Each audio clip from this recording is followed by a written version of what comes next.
नमस्कार दोस्तों, गार्गी क्लासेस पर आपका स्वागत है। डेट आज की 8 जुलाई 2021 और देख लेते हैं इंडियन एक्सप्रेस के एडिटोरियल और आइडिया पेज से इंपॉर्टेंट आर्टिकल्स जो अभी हम डिस्कस करने वाले हैं। देखो, एडिटोरियल पेज पे ये दोनों आर्टिकल हैं दिलीप कुमार साहब से संबंधित, क्योंकि उनकी कल डेथ हुई है, कल उनका डिमाइस हो गया, तो उसी से रिलेटेड ये ट्रिब्यूट है। एक तरफ एडिटर के द्वारा किया जा रहा है, दूसरी तरफ मृणाल पांडे के द्वारा। तो हमारे एग्जाम पॉइंट ऑफ व्यू से काम का नहीं है, नहीं डिस्कस करेंगे। इसके अलावा बियॉन्ड चाइना, ये आर्टिकल हम देखेंगे कि दलाई लामा को हमेशा इंडिया ने चाइना के एंगल से देखा है। हमें थोड़ा और डाइवर्सिफाइड मैनर में एक ब्रॉडर पर्सपेक्टिव लेकर के आने की ज़रूरत है, एडिटर ये बताना चाह रहे हैं। थोड़ी सी समरी लेंगे लास्ट में। ये वाला आर्टिकल डिस्कस करेंगे स्टेट ऑफ अनसर्टेनिटी, कि सेंट्रल गवर्नमेंट के द्वारा जो डेवोल्यूशन मिलता है स्टेट्स को टैक्स पूल में से, बोलो उसको थोड़ा और एक्सपेंड करने की ज़रूरत है, तब जाकर के स्टेट्स जो है वो एक्सपेंडिचर को थोड़ा बढ़ा पाएंगे और इकोनॉमी को जो बूस्ट की डिमांड की जा रही है सरकार के द्वारा, वो एक सपोर्ट मिल पाएगा। जानेंगे, ये आर्टिकल हमारे काम का नहीं है।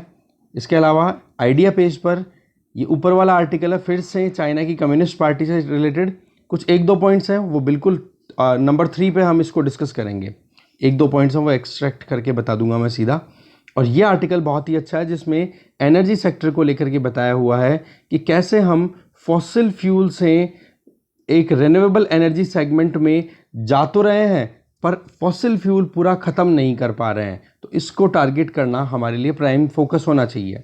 तो कुछ कंसर्न्स भी हैं, कुछ टारगेट्स भी हैं, और क्या करना चाहिए वो भी बताया है राइटर ने यहाँ पे।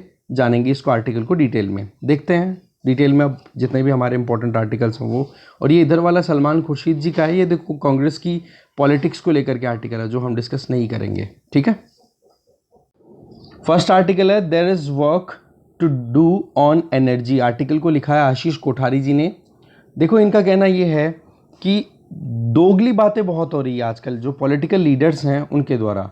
अब वेस्टर्न नेशंस की बात करें, जो वेस्टर्न कंट्रीज़ हैं, उन्होंने जब से इंडस्ट्रियल रेवोल्यूशन का नाम लेकर के खुद को अपने आप को एडवांसमेंट की तरफ लेके गए, और वो भी कैसे मटीरियलिज्म के पॉइंट ऑफ व्यू से, और इसका रिजल्ट क्या रहा कि लॉस रहा, एनवायरनमेंट का बहुत ज़्यादा लॉस का सामना करना पड़ा। तो ये एक क्लाइमेट चेंज के तौर पे आज जो सिचुएशन इमर्ज होकर के आ रही है ना, इसकी शुरुआत इंडस्ट्रियल रेवोल्यूशन के टाइम पे हो गई थी। उस टाइम पर तो रेवोल्यूशन था, पर आज ये धीरे धीरे डिजास्टर की तरफ हमें पुश करता चला जा रहा है। ऐसे में इंडिया हो चाहे फिर दूसरे वेस्टर्न कंट्रीज़ हो, प्रोमिसेस लगातार हो रहे हैं और क्लाइमेट ग्रीन वॉश की तरफ लगातार पुश करने की बातें की जा रही हैं, चाहे उसमें कॉरपोरेट हाउसेज हो या फिर गवर्नमेंट्स हो। मतलब ये कि कैसे भी करके खुद की इकोनॉमी को ग्रीनर इकोनॉमी बनाई जाए, जिससे कि क्लाइमेट चेंज में जितना भी कार्बन फुटप्रिंट या ग्रीन हाउस गैसेज का एमिशन कोई भी डेवलपमेंटल एक्टिविटीज़ के तौर पे हो रहा है, तो उसको लेकर के एक नया ही सिनेरियो क्रिएट हो रहा है। इसमें आज एशिया की बात करें तो एशिया के रिचेस्ट मैन कौन है? मुकेश अंबानी। उन्होंने देखो 75,000 करोड़ रुपए का इन्वेस्टमेंट की प्लानिंग की है क्लीन एनर्जी में, ठीक है। जिसमें आप देखोगे एक तो ये पॉइंट हो गया कॉरपोरेट का अपनी तरफ से पार्टिसिपेशन, दूसरी तरफ India US climate and clean energy agenda 2030 partnership. इसमें भी देखो काम ये है कि जो बाइडेन की प्रेसिडेंटशिप आने के बाद में जो अभी लीडर्स की समिट हुई है क्लाइमेट में, तो बोलो उसमें आप इंडिया और यूएस दोनों मिलकर के काम करेंगे। तो एक तरफ सरकार है तो दूसरी तरफ कॉरपोरेट हाउस है, दोनों मिलकर के अब कोशिश कर रहे हैं कि कैसे भी करके क्लाइमेट चेंज को कर्ब किया जाए।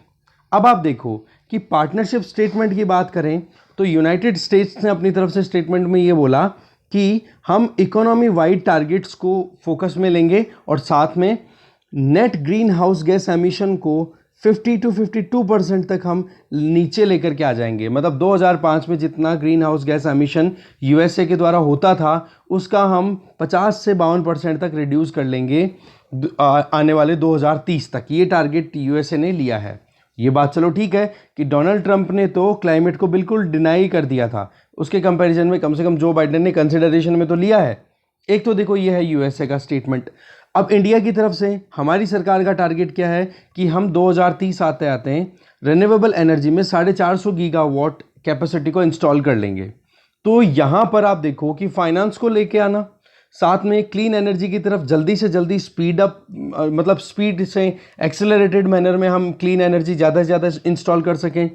तीसरा यहाँ पर आ जाता है कि आप इनोवेटिव क्लीन टेक्नोलॉजीज को का डेमोन्स्ट्रेशन करो, जिससे क्या होगा कि आप पावर सेक्टर को डीकार्बोनाइज कर सको और साथ में जो इंडस्ट्रियल सेक्टर है वहाँ पर भी कार्बन फुटप्रिंट को आप रिड्यूस कर सको।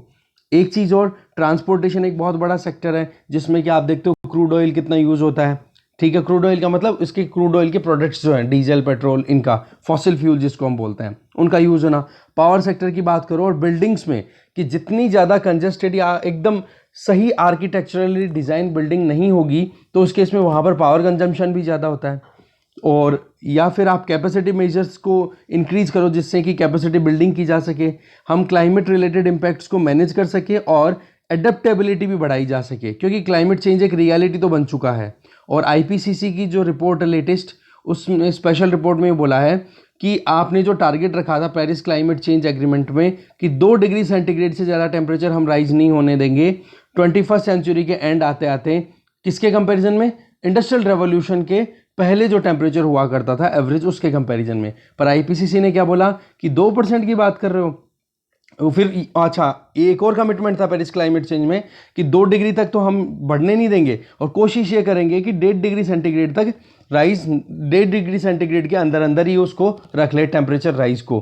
पर आईपीसीसी की रिपोर्ट ने क्या बोला कि 2030 आते आते ही आप आराम से 1.5 डिग्री सेंटीग्रेड तो क्रॉस कर चुके होंगे, क्योंकि सरकारें बातें बहुत अच्छी कर रही हैं, इम्प्लीमेंटेशन की जब बात आती है ना वो चीज़ें नहीं होती। अब यहाँ पर देखो कितनी बड़ी बड़ी डींगे हाँकी गई हैं, ठीक है, पर इम्प्लीमेंटेशन पॉइंट पे देखोगे तब आपको समझ में आएगा कि वाकई में केवल बातें ही होती हैं।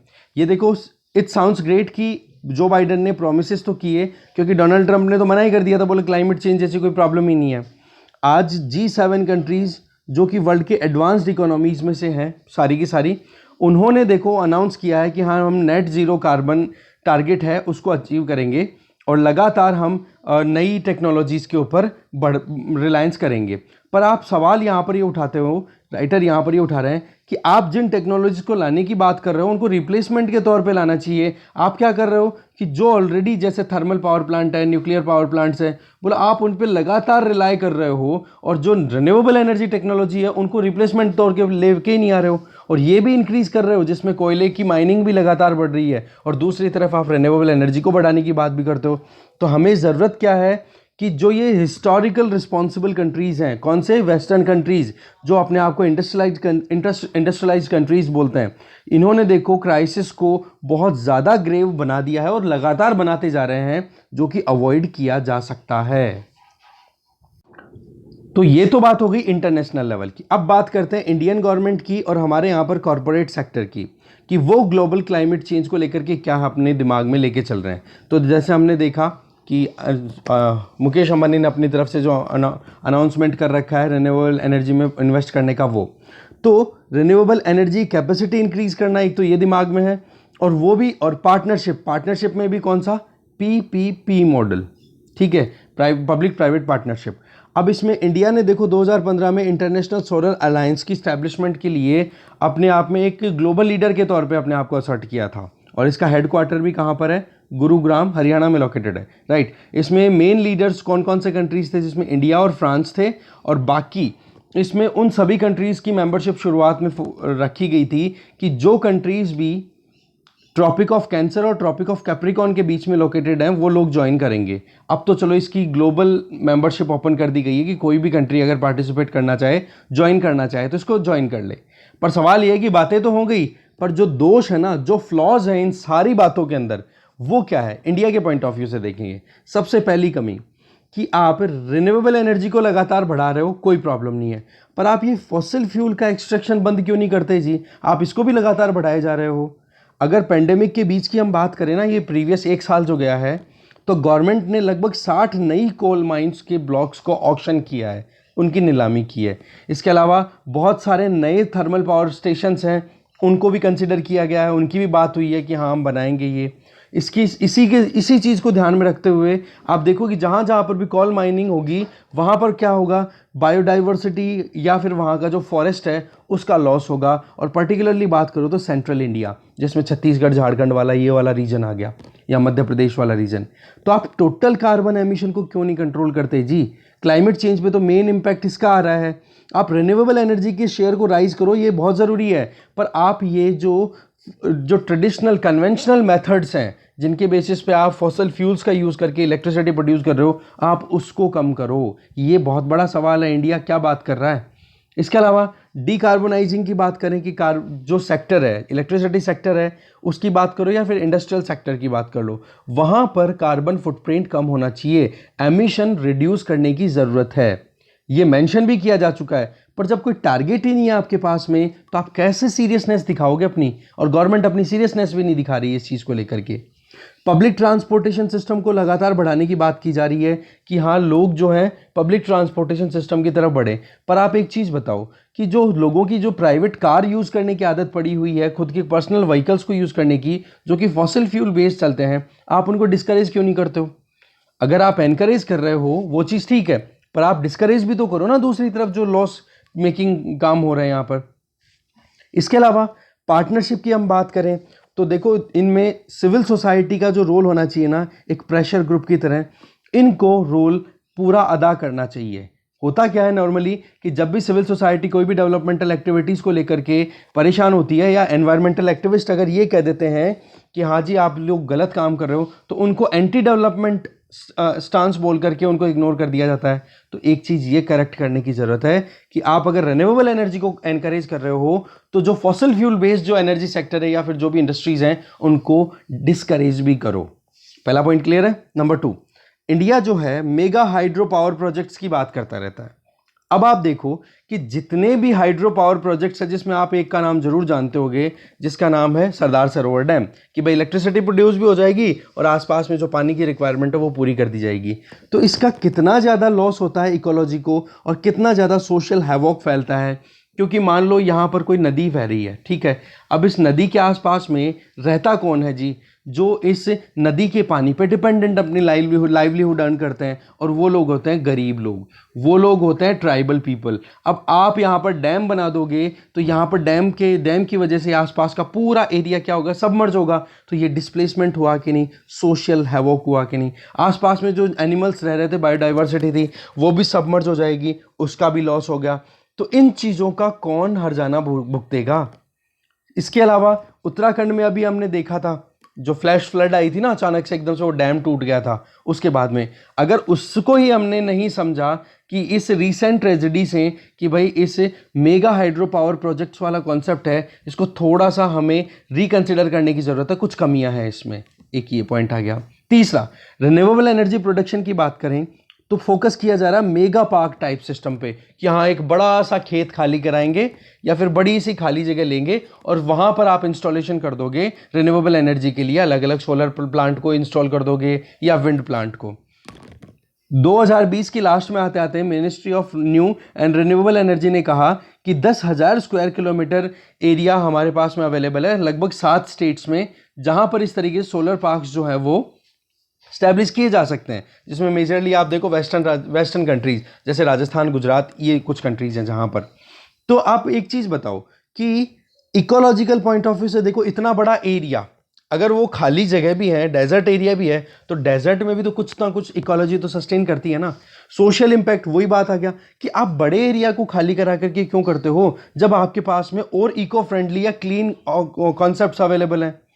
कच्छ में अगर आप वहां पर सोलर पावर प्लांट इंस्टॉल करते हो तो वहां पर लगभग 60,000 हेक्टेयर ज़मीन आपको ग्रैब करनी पड़ेगी, जहां पर कि वो इकोलॉजिकली बड़ा फ्रेजाइल एरिया है। ये ग्रास लैंड डेजर्ट इकोसिस्टम है, जहां पर बन्नी ग्रास जैसी एक आप कह सकते हो कि, और मतलब आप कहोगे कि लगभग एक्सटिंक्ट होने वाली ग्रास का वो एरिया है। तो आप वहां पर इकोलॉजिकली फ्रेजाइल एरियाज को क्यों पिक कर रहे हो? और ये एनर्जी मेगा पार्क्स के अलावा और कोई ऑप्शन नहीं है, जबकि सरकार ने क्या कहा था कि हम 100 गीगावाट एनर्जी 2022 तक इलेक्ट्रिसिटी प्रोड्यूस करना शुरू कर देंगे सोलर एनर्जी के बेसिस पे। उसमें से 40 गीगावाट का टारगेट था रूफटॉप सोलर, कि घर की छतों के ऊपर लगा करके। क्यों जी आपने ये पॉलिसी अच्छे से इंप्लीमेंट क्यों नहीं की? तो रूफटॉप वाला ऑप्शन है, उसको भी एक्सप्लोर करना चाहिए। फोर्थ जो कमी है वो ये कि देखो इलेक्ट्रिसिटी की डिमांड है, देखो वो लेजिटिमेट है, हम मानते हैं कि हाँ धीरे धीरे अब इलेक्ट्रिसिटी की डिमांड जो है वो हमें पूरी करनी है, पर क्या आप उन डिमांड्स को पूरा करने के लिए थर्मल पावर प्लांट्स या फिर न्यूक्लियर पावर प्लांट जो कि डेंजरस होते हैं उन्हीं पर रिलाई करोगे? कोई दूसरा तरीका नहीं है क्या आपके पास में? जबकि रिन्यूएबल एनर्जी में कितना ज़्यादा इन्वेस्टमेंट ऑलरेडी हो रहा है, तो उसी को बूस्ट करो। इससे देखो आप एक अनसस्टेनेबल मैनर में लगातार बढ़ते चले जा रहे हो, क्योंकि ये तो वही है कि कभी ना कभी तो एग्जॉस्ट होगी, ये चीज़ें खत्म हो जाएंगी, ये चीज़ें चाहे फॉसिल फ्यूल की बात करो चाहे एटॉमिक एनर्जी की बात करो। तो ऐसे में चाहे पेट्रोल डीजल से चलने वाली कारों को आप शिफ्ट कर रहे हो इलेक्ट्रिक कार की तरफ, बोल तो रहे हो कि हाँ भाई इलेक्ट्रिक कार्स की तरफ हम जा रहे हैं, पर ये इलेक्ट्रिसिटी की डिमांड कहाँ से पूरी कर रहे हो? थर्मल पावर प्लांट से, न्यूक्लियर पावर प्लांट से। ये तो फिर बाद में आपको माइनिंग की तरफ और पुश करेगा, और माइनिंग फिर इकोलॉजिकल और सोशल इशू और क्रिएट करेगा।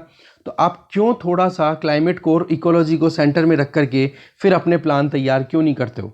ठीक है, अगर कोई इंडिविजुअल अपनी लाइफस्टाइल को अपलिफ्ट कंसिडर करने के लिए इलेक्ट्रिसिटी का यूजलेस मतलब वेस्टेज ज़्यादा करता है, तो आप उसको क्यों नहीं कम करते हो? हाँ, जो रिक्वायरमेंट है वो तो पूरी होनी चाहिए, ठीक है, पर एक्सेस में आप फालतू में बिजली जलाए, उनको आपको रोकने की ज़रूरत है। ठीक है, कि जो लग्जरी में या वेस्टफुल कंजम्पशन है इलेक्ट्रिसिटी का उसको एलिमिनेट करें। अनसस्टेनेबल मैनर में जो कुछ भी लोगों का काम तरीका है उसको हमें हटाने की ज़रूरत है। ये अपरिहार्य है, ये बहुत ज़्यादा ज़रूरी है। इनएविटेबल का मतलब होता है इट्स मैंडेटरी, आप इसको इग्नोर नहीं कर सकते हो। तो देखो ये जो अप्रोच है जिसमें हमने 4 ये कमियां देखी हैं, इस अप्रोच के बेसिस पे अगर आप चलोगे तो आप डेमोक्रेसी को भी अंडरमाइन करोगे। क्यों? क्योंकि लोगों को आप क्या करोगे, फोर्सफुली वहां से भगाओगे और उनकी जमीन को हड़प लोगे और फिर वहां पर मेगा पावर प्रोजेक्ट स्टैब्लिश करोगे। ठीक है, और जब मेगा पावर प्रोजेक्ट्स के अगेंस्ट में कोई भी अगर अपनी आवाज उठाएगा तो आप उनको एंटी डेवलपमेंट और एंटी नेशनल मूवमेंट के नाम पे बोल दोगे, तो ये चीज़ भी गलत है। ये तो एग्जैक्टली वही चीज़ हो गई जब कॉलोनियल पीरियड के बाद में जस्ट हम इंडिपेंडेंट हुए थे, तो ग्लोबल नॉर्थ और ग्लोबल साउथ, हाँ जी, नॉर्थ का मतलब तो हो गया कि डेवलप्ड कंट्रीज, कि हाँ हमारे पास में मटीरियलिस्टिक कमांड अच्छी है तो हम पावरफुल हैं, और ग्लोबल साउथ जो अभी रिसेंटली गरीब देश हैं, ठीक है, जो अभी आज़ादी हुए हैं, उन दोनों के बीच में जो गैप था वो तो हम इंटरनली एक्सरसाइज करने लगे। इसका मतलब तो कि जो एक्सपीरियंस हमने इंटरनेशनल प्लेटफॉर्म्स पे खुद ने फील किया है वो चीज़ हम हमारे यहाँ के लोगों को महसूस करा रहे हैं कि जिनके पास में लग्जरी है, जिनके पास में पैसा है, वो आराम से कितनी बिजली बढ़ते, कोई फ़र्क ही नहीं है। और जो गरीब लोग हैं जो वाकई में एनवायरनमेंट पे डिपेंडेंट अपनी लाइवलीहुड अर्न करते हैं, उन लोगों को आप कॉम्प्रोमाइज़ कर रहे हो। तो ये तो वही चीज़ आ गई कि ग्लोबल नॉर्थ एंड साउथ के बीच में जो गैप था वही चीज़ आपने इंटरनल मतलब कॉलोनाइजेशन करना शुरू कर दिया, जिसमें आप ज़मीनें ग्रैब कर रहे हो, फॉरेस्ट एरियाज को काट रहे हो, वाटर रिसोर्सेज को पॉल्यूट कर रहे हो, और सेल्फ रिलायंट कम्युनिटीज़ जो हैं आप उनको, आप कहते हैं ना कि आप आपकी खुद की दया भाव के ऊपर उसको डिपेंडेंट बनाने की कोशिश कर रहे हो। तो हमें क्लाइमेट क्राइसिस के इन सारे इश्यूज़ पर ध्यान रख करके काम करने की ज़रूरत है। हम इग्नोर नहीं कर सकते इन चीज़ों को। वायबल ऑल्टरनेटिव्स देखो बहुत हैं थ्रू आउट वर्ल्ड, जैसे कि दिल्ली की सरकार ने एनकरेज किया है गवर्नमेंट स्कूल्स को 150 को कि आप roof top solar energy produce करो। उससे क्या होगा कि इलेक्ट्रिसिटी की जो डिमांड है दिल्ली की स्कूल्स में इन 150 में लगभग 8.8 करोड़ रुपए बचा लेगी। दूसरा, एक्सेस में जो इलेक्ट्रिसिटी प्रोड्यूस होगी वो पावर सेल कर दी जाएगी, ऐसे में 8.5 करोड़ रुपए की बिजली बेची जा सकती है, ग्रिड्स को सप्लाई की जा सकती है। तो ये देखो एक छोटा सा इनिशिएटिव है दिल्ली गवर्नमेंट का, इससे हम क्यों नहीं लर्न कर सकते। इसी तरीके से एक स्टडी ने ये बताया है कि यूएसए में रूफटॉप सोलर जो है वो लगभग 30 टाइम ज़्यादा जॉब्स क्रिएट कर सकती है as compare to mega solar power park. कि एक एरिया में आपने सोलर पावर प्लांट बना दिया, उसके कंपैरिजन में अगर छतों के ऊपर अमेरिका में सोलर पैनल अगर इंस्टॉल कर दी जाए तो बोला 30% ज़्यादा एम्प्लॉयमेंट होगा। तो ये चीज़ आप क्यों नहीं ध्यान देते हो? रूफ टॉप वाला प्रोजेक्ट क्यों इग्नोर कर रहे हो? इंटीग्रेटेड पावर माइक्रोग्रिड्स की बात करो। इसमें क्या हो जाता है कि एक पावर सप्लाई के लिए मान लो कि हमारे यहाँ पर 12 महीने धूप नहीं आती है, तो ऐसी परिस्थिति में आप क्या कर सकते हो कि जो सप्लाई है पावर सप्लाई, उसको हम फॉसिल फ्यूल बेस्ड पे भी अगर कर रहे हैं तो उसको भी हम कॉम्पनसेट करें दूसरी और चीज़ों से, चाहे विंड एनर्जी हो, चाहे हाइड्रो इलेक्ट्रिसिटी हो, कोई भी तरीके से। तो ऐसे में पावर सप्लाई कंटिन्यू बनाए रखने के लिए क्या कर सकते हैं कि जो सोलर पावर प्लांट्स जो हैं या रूफटॉप जो सोलर पैनल्स हैं वो आप इंस्टॉल करते हो, वो इंस्टॉलेशन को आप इस तरीके से ग्रिड्स के साथ में कनेक्ट कर दो ना कि घरों में जितनी इलेक्ट्रिसिटी ज़रूरत हो उतनी तो ले लें, और फिर बाद में वो बचा हुआ एक्सेस वाला किसको भेज दोगे? ग्रिड को। तो ग्रिड वहाँ पर उस इलेक्ट्रिसिटी को दूसरे एरियाज में सप्लाई कर सकता है जहां पर इलेक्ट्रिसिटी की कमी है या ज्यादा डिमांड है। तो इंटीग्रेटेड पावर माइक्रोग्रिड के ऊपर आप काम कर सकते हो। ठीक है, इससे क्या होगा, एक गांव, आज गांव में भी इलेक्ट्रिसिटी हमें देनी है और अर्बन नेबरहुड के अंदर भी इलेक्ट्रिसिटी आराम से प्रोड्यूस की जा सकती है और अर्बन एरियाज की जो डिमांड है उसको पूरा किया जा सकता है। इसके अलावा एनर्जी गजलिंग सेक्टर जो है, जहां पर भी एनर्जी ज़्यादा डिमांड की जा रही है, जैसे कि अर्बन कंस्ट्रक्शन हो गया या फिर प्राइवेटाइज ट्रांसपोर्टेशन की बात करें, पर्सनल कार, पर्सनल व्हीकल, आप उनके लिए ऑल्टरनेटिव्स निकालो। जैसे कि सेकमोल करके एक ग्रुप है, उन्होंने लद्दाख में, और हुनरशाला करके एक ग्रुप है, उसने कच्छ में एक sensitive architecture point of view से डिज़ाइन तैयार की है, जिससे क्या होगी कि घरों में जो इलेक्ट्रिसिटी की रिक्वायरमेंट है वो रिड्यूस हो गई। तो आप आर्किटेक्चर पॉइंट ऑफ व्यू से क्यों इंप्रूवमेंट नहीं लेकर के आ रहे हो? इसके अलावा कंज्यूमर बिहेवियर को चेंज करने की ज़रूरत है, जिससे कि वेस्टफुल और लग्जरी पावर यूसेज जो हैं उनको हटाया जा सके, उनको प्रॉपर रेगुलेट किया जाए। पावर डिस्ट्रीब्यूशन की बात करो तो उसमें भी हमें करेक्शन लाने की ज़रूरत है। ठीक है, नेशनल एनर्जी पॉलिसी का ये पार्ट होना चाहिए और लोगों के अंदर आप बिहेवियरल चेंज लेकर के आओ, ये बहुत इंपॉर्टेंट है। तो ऐसे में देखो, राइट टू एनर्जी ये हम मानते हैं कि एक अधिकार है हर एक इंडिविजुअल का खुद की वेलबींग को इंश्योर करने के लिए, पर इसका मतलब ये नहीं है कि राइट टू एनर्जी को आप इतना एक्सप्लॉइट कर दो। वही बात है, रीजनेबल रेस्ट्रिक्शन तो हर जगह पे लगनी ज़रूरी है, नहीं तो क्या होगा कि हम भी सस्टेन नहीं करेंगे और अर्थ भी सस्टेन नहीं करेगी। यहाँ पर देखो, ये without us sustaining the earth, अगर हम अर्थ को कंटिन्यू नहीं बना करके रखेंगे तो ये अर्थ भी हमें कंटिन्यू नहीं बना करके रखेगी, ये ध्यान रखें। तो इंडिया को देखो, ग्लोबल लीडरशिप के लिए इन चीज़ों पर काम करने की ज़रूरत है। आगे चलते हैं। Next article, states of uncertainty. Article को लिखा है अदिति नैयर के द्वारा। देखो, हर ट्यूसडे को आरबीआई के द्वारा स्टेट डेवलपमेंट बॉन्ड्स रिलीज किए जाते हैं। स्टेट गवर्नमेंट के बिहाफ पे आरबीआई बॉन्ड्स रिलीज करता है, मार्केट में बॉन्ड बेचे जाते हैं और पैसे इकट्ठे करके, और वो पैसे फिर बाद में स्टेट गवर्नमेंट्स को दे दिए जाते हैं। ये काम करता है आरबीआई हर ट्यूसडे को, हर मंगलवार को। ये एक स्टेट गवर्नमेंट के लिए जो भी पैसा उठाना होता है मार्केट से, उधार लेना होता है, उसका एक प्रीडोमिनेंट सोर्स है, दैट मीन्स मेजर सोर्स है, मोस्ट नोटिसेबल सोर्स है। ठीक है, ऐसे में 2020-21 का अगर देखें, पेंडेमिक के टाइम का जो पीरियड गया उसकी बात करें, तो जो ग्रोस अमाउंट राइज किया गया ना इन सोर्सेज के बेसिस पे, किसके बेसिस पे? स्टेट डेवलपमेंट बॉन्ड्स के बेसिस पे, तो वो लगभग जंप होकर के 8 ट्रिलियन डॉलर रुपीस तक पहुंच गया है, जो कि पिछले साल, इसका मतलब 2019-20 के साल में 6.3 ट्रिलियन तक वो उठाया गया था इन बॉन्ड्स के बेसिस पे, एसडीएल्स के बेसिस पे।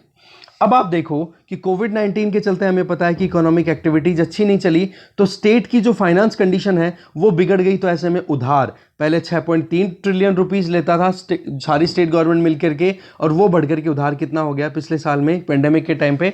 8 ट्रिलियन रुपीस। चलो, ये तो पेंडेमिक का टाइम था। अब आते हैं अभी लेटेस्ट स्टेट में, तो इन स्टेट्स ने अभी तक किस तरीके से इस पेंडेमिक को टैकल किया है वो देखें। अगर फर्स्ट क्वार्टर की बात करें तो करंट फाइनेंशियल ईयर का मतलब 2021-22 की बात हो रही है अभी है। ठीक है, ऊपर डेटा जो था वो 2020-21 का था। अब 2021-22 जो अभी चल रहा है, 1 अप्रैल 2021 से लेकर के 31 मार्च 2022 तक जो चलेगा उसकी बात हो रही है, फर्स्ट क्वार्टर की बात है। तो gross issuance of the bonds की बात करें तो वो लगभग कितना इशू हुआ है फर्स्ट क्वार्टर में? 1.4 ट्रिलियन रुपीस का, जो कि 14% कम है अगर पिछले साल के कंपेयर में देखें तो। 2020-21 का जो कंपैरिजन हम करें 2021-22 के फर्स्ट क्वार्टर के साथ में, तो आप देखोगे कि 14% कम अब की बार बॉन्ड रिलीज किए गए हैं स्टेट गवर्नमेंट्स को पैसे उठाने के लिए। पिछले साल कितने किए गए थे इसी क्वार्टर में? 1.7 ट्रिलियन। डेटा इतना काम का नहीं है, आप ये देखो कि कम बॉन्ड्स रिलीज किए गए हैं। अब सवाल यह आ जाता है कि ये कम क्यों गया है? इसके पीछे देखो, एक तो पॉइंट ये आ जाता है कि स्टेट्स के पास में कैश फ्लो की बात करें तो उसमें कुछ चेंजेस आए हैं। देखो, पिछले साल का अगर हम देखें तो लॉकडाउन लगाया गया था नेशन वाइड, तो पूरे साल में पूरे देश में अगर लॉकडाउन लग गया तो इकोनॉमिक एक्टिविटीज रुक गई थी एकदम से, और उनके रुकने के चलते स्टेट गवर्नमेंट्स, इकोनॉमिक एक्टिविटीज रुक गई तो स्टेट गवर्नमेंट के पास में रेवेन्यू कहाँ से आएगी? जब इकोनॉमिक एक्टिविटीज होंगी तभी तो रेवेन्यू मिलती है स्टेट्स को भी। ठीक है, तो ऐसे में नेशन वाइड लॉकडाउन ने स्टेट्स के पास में पैसा लाना कम कर दिया। अब आप देखो कि पिछले साल अगर बहुत कम पैसा इकट्ठा हुआ सरकारों के पास में, तो उसके कंपैरिजन में इस साल में लोअर अगर फिर भी आ रहा है, मतलब पिछले साल कम हुआ ही था और अब की बार भी कम हो रहा है। तो ऐसे में आप देख सकते हो कि सिचुएशन थोड़ी सी डाउट वाली है कि कहां पर ऐसा कुछ हो रहा है जिसके चलते स्टेट जो है वो कम पैसा उठा रहे हैं मार्केट से। ठीक है, इसके पीछे एक पॉइंट तो ये आ जाता है कि क्या सेंट्रल गवर्नमेंट स्टेट्स को इतना पैसा दे रही है जिसकी वजह से जरूरत नहीं पड़ रही है स्टेट्स को पैसा उठाने की, या फिर सेंट्रल गवर्नमेंट इतना मार्केट से पैसा उठा रही है कि स्टेट गवर्नमेंट्स के पास में स्पेस ही नहीं बच रहा है। तो ये 2-3 क्वेश्चंस हैं, इनको हमें देखना पड़ेगा। अभी लेटेस्ट अगर सेकेंड वेव की बात करें कोविड-19 की, तो इसका सबसे ज़्यादा नेगेटिव इंपैक्ट किस पे पड़ा है? स्टेट लेवल पे, क्योंकि अब की बार नेशन वाइड लॉकडाउन तो लगा नहीं पिछले साल की तरह, है ना, अब की बार स्टेट लेवल पे लगाया गया है। तो सेकेंड वेव ने ज़्यादा घात किसको पहुंचाया है? स्टेट इकोनॉमीज को। तो ऐसे में देखो, स्टेट्स ने ये कम उधारी ली है, ये कुछ पॉइंट्स ऐसे हैं जिनका रिजल्ट के तौर पे हुआ है कि कुछ ऐसे मेजर फैक्टर्स हैं जिनको अगर हम जान लेंगे तो पता पड़ जाएगा कि स्टेट्स ने क्यों उधार कम ली है अब की बार फर्स्ट क्वार्टर में। इसका पहली वजह तो ये है कि सरकार, केंद्र सरकार के द्वारा जो टैक्स डेवोल्यूशन है उसमें थोड़ा एडिशन किया गया है। कितना? 450 बिलियन रुपीस का।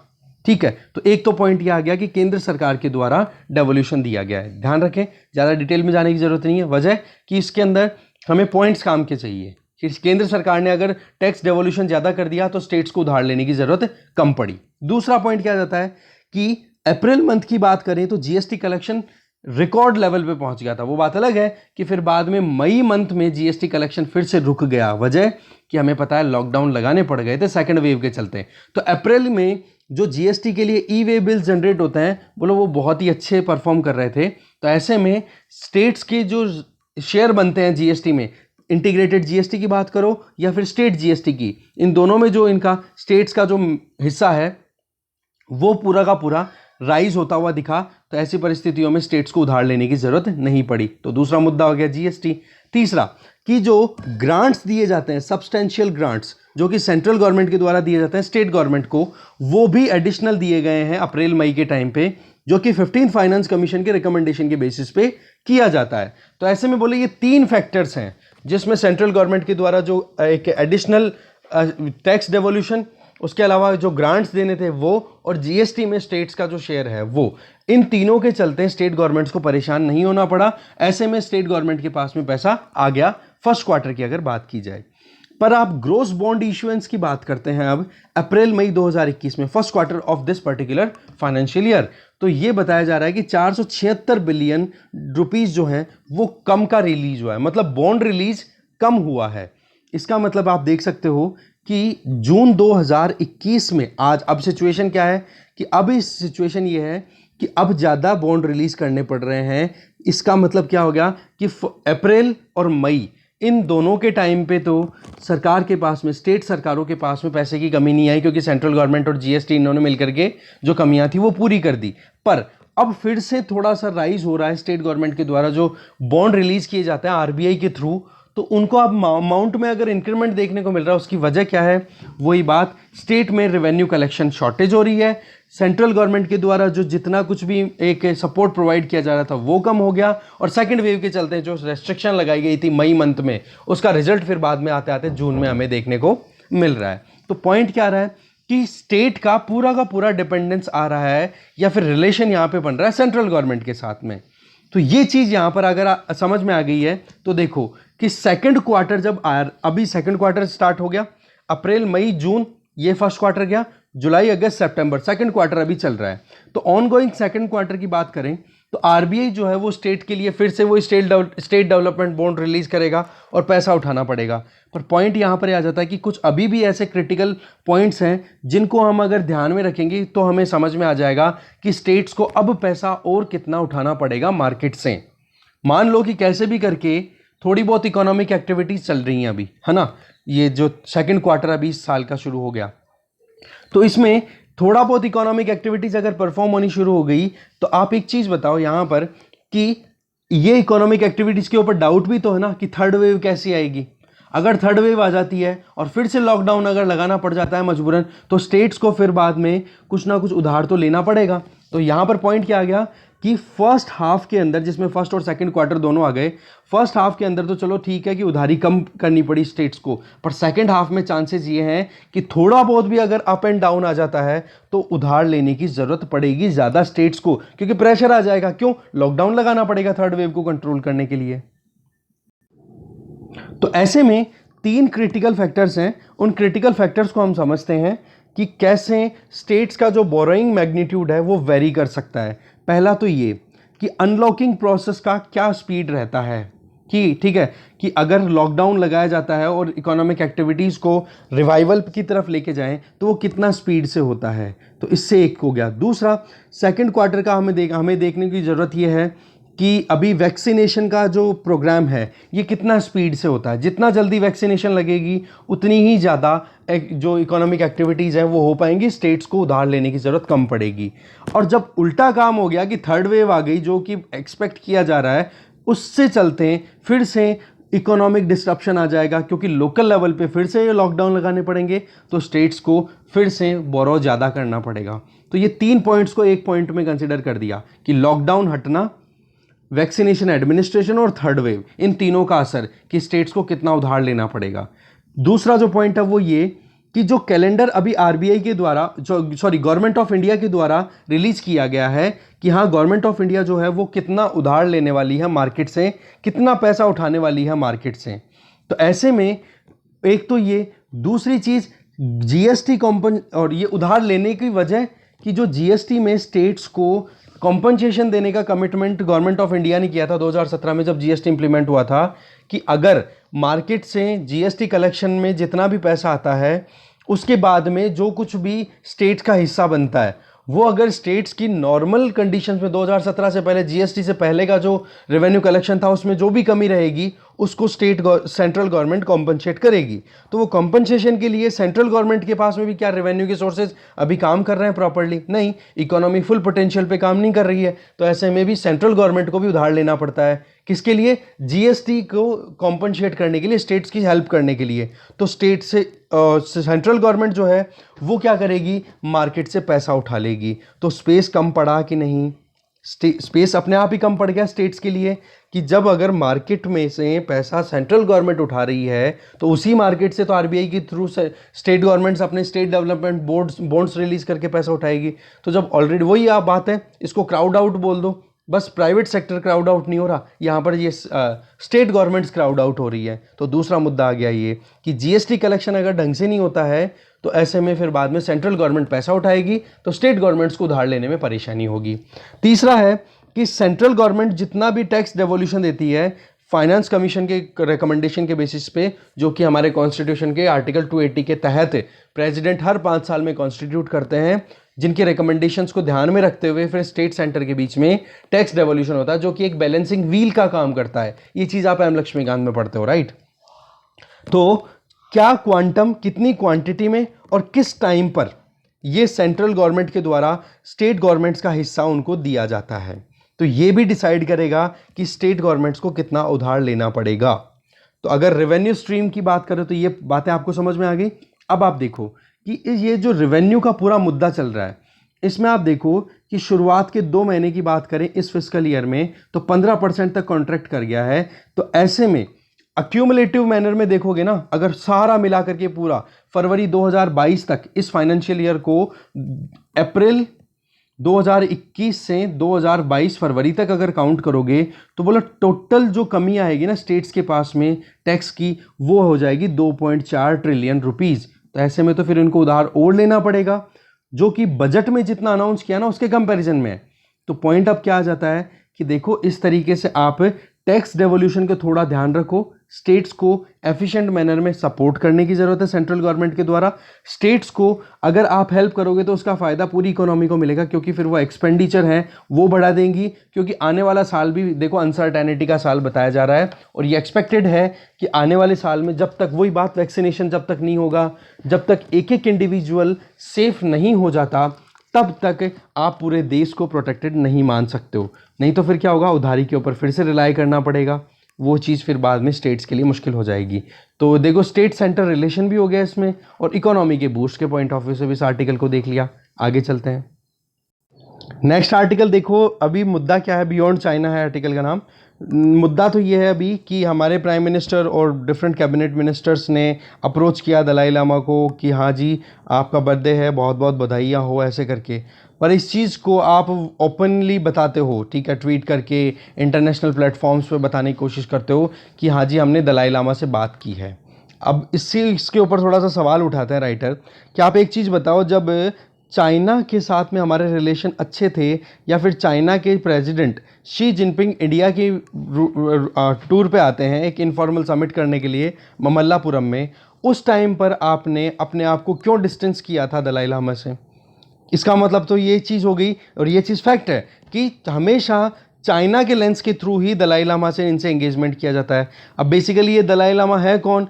ये देखो, ये रिलीजियस गुरु हैं, रिलीजियस लीडर हैं, जो कि तिब्बत में बुद्धिस्ट के लीडर माने जाते हैं, ठीक है। ये दलाई लामा जो है वो पोस्ट है, और उस पोस्ट के ऊपर अपॉइंट किया जाता है इंटेलेक्ट पर्सन को, ठीक है। वो देखते हैं अपने, उनका कैटेगराइजेशन होता है कि हाँ ये क्वालिटीज़ जिसमें होगी वो ही दलाई लामा बन जाएगा।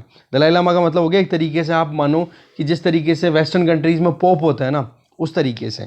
तो अब आप मानो यहाँ पर कि दलाई लामा और इनके जो फॉलोवर्स हैं ये बड़े लिबरल हैं, बुद्धिज़्म को बड़ा वो करते हैं, एकदम फॉलो करते हैं, एकदम वायलेंट वे में नहीं करते, नॉन वायलेंट वे में लाइफ जीने को पसंद करते हैं।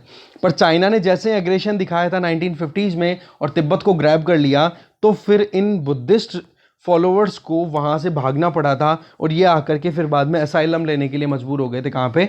इंडिया में। और इन्होंने फिर बाद में सेटलमेंट अपना शुरू कर दिया था। अभी भी टेम्प्रेरी सेटलमेंट है, नाम तो टेम्प्रेरी है पर इनको साल हो गए, दशकों हो गए। और ये सेटल है कहाँ पर? हिमाचल प्रदेश की धर्मशाला, या फिर नॉर्थ ईस्ट में आप देखो, सिक्किम में देखो, यहाँ पर ये लोकेटेड है। तो इनके साथ में रिलेशन रहने का मतलब चाइना इसको ये मानता है कि चाइना के खिलाफ में दुश्मनी ले रहे हो।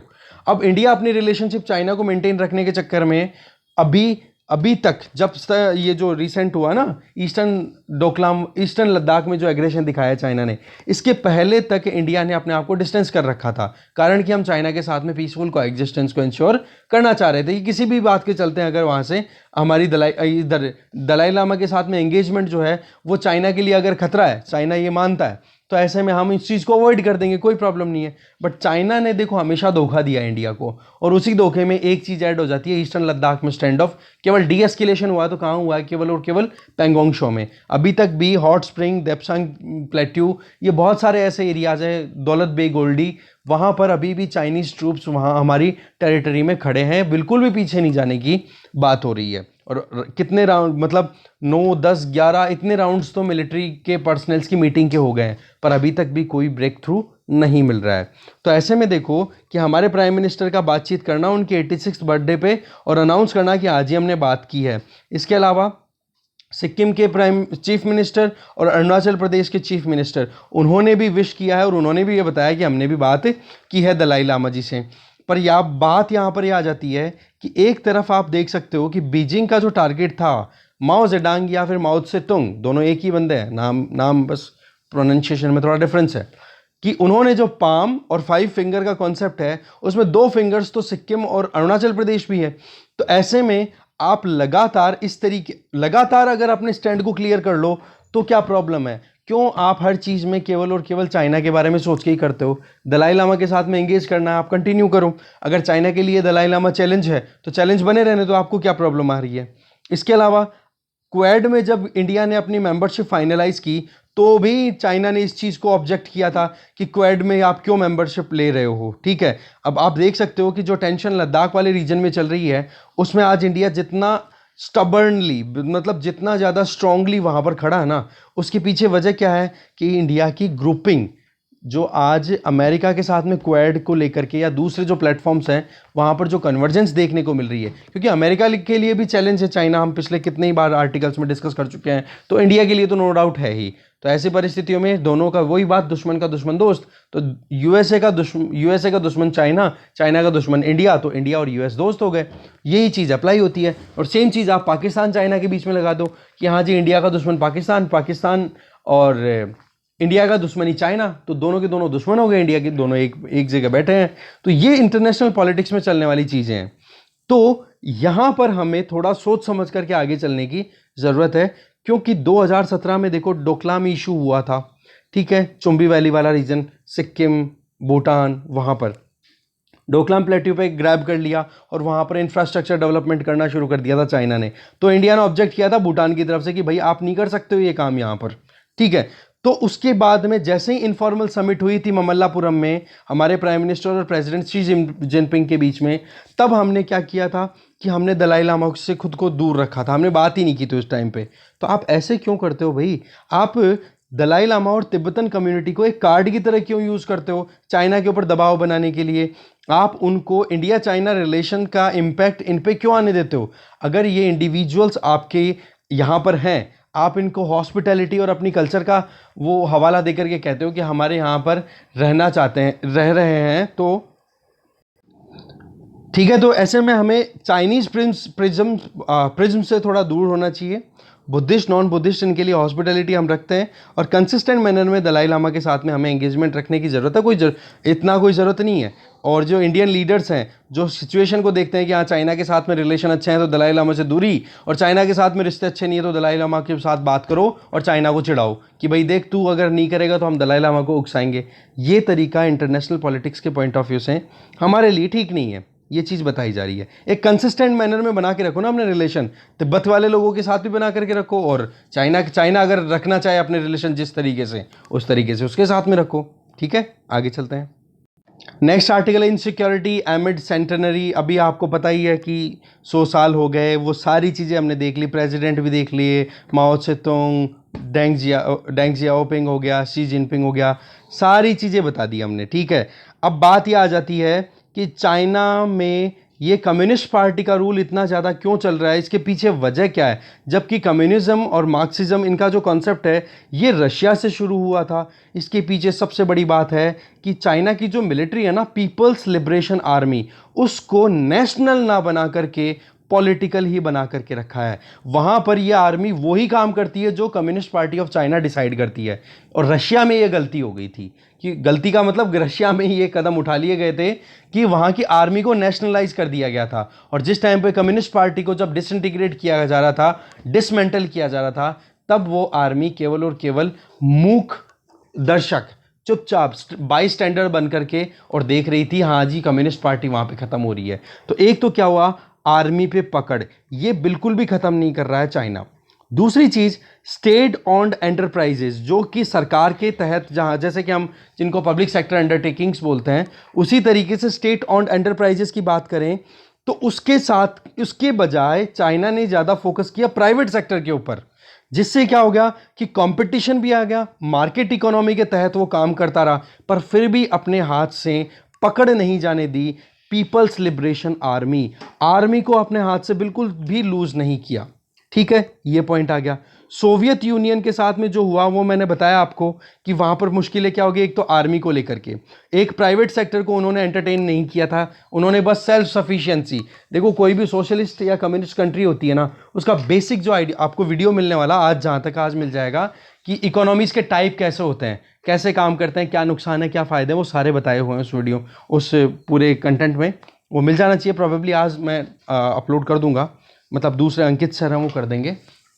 तो ऐसे में आप देखो कि सोवियत कम्युनिस्ट पार्टी की जो गड़बड़ियां थी उनसे चाइनीज़ कम्युनिस्ट पार्टी ने बहुत कुछ सीखा। जिनमें से एक तो ये कि जब सोवियत यूनियन के प्रेसिडेंट बन जाते हैं गॉर्बचेव, तो गॉर्बचेव के बाद में वहाँ पर उन्होंने जो रिफॉर्म्स लिए उसकी, जिसके चलते सोवियत यूनियन डिसइंटीग्रेट हो गया था, बोलो उनसे चाइना ने सीखा। और चाइना ने गॉर्बचेव जैसे कदम बिल्कुल इग्नोर किए, उन्होंने उठाए ही नहीं। दूसरा रीज़न क्या हो गया कि सोवियत पार्टी जब कोलैप्स कर रही थी तो उस टाइम पर जो आइडियोलॉजी थी वो थोड़ी थोड़ी डाउन होने लग गई थी। वहाँ पर मार्क्सिज्म लेनिनिज्म का जो कॉन्सेप्ट था, उस कॉन्सेप्ट को तो कॉन्सेप्ट डाइल्यूट होता गया और पार्टी हो गई क्या, डाइल्यूट। और ऐसे में वहाँ की सोवियत आर्मी जो थी उसकी पकड़ क्या थी, मतलब सोवियत आर्मी के ऊपर पकड़ थी नेशनलिस्ट की। तो ऐसे में बाई स्टैंडर्ड की तरह आर्मी खड़ी हो रही और वो डिसइंटीग्रेट हो गई।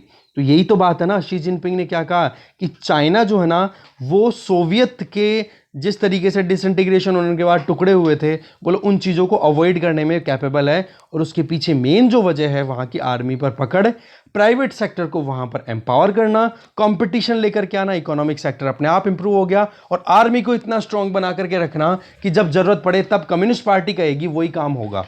तो ये कुछ मुद्दे थे जो हमने देखे। ठीक है, अब चाइना इंडिया की बॉर्डर पे जो डिस्प्यूट है उसके पीछे क्या है?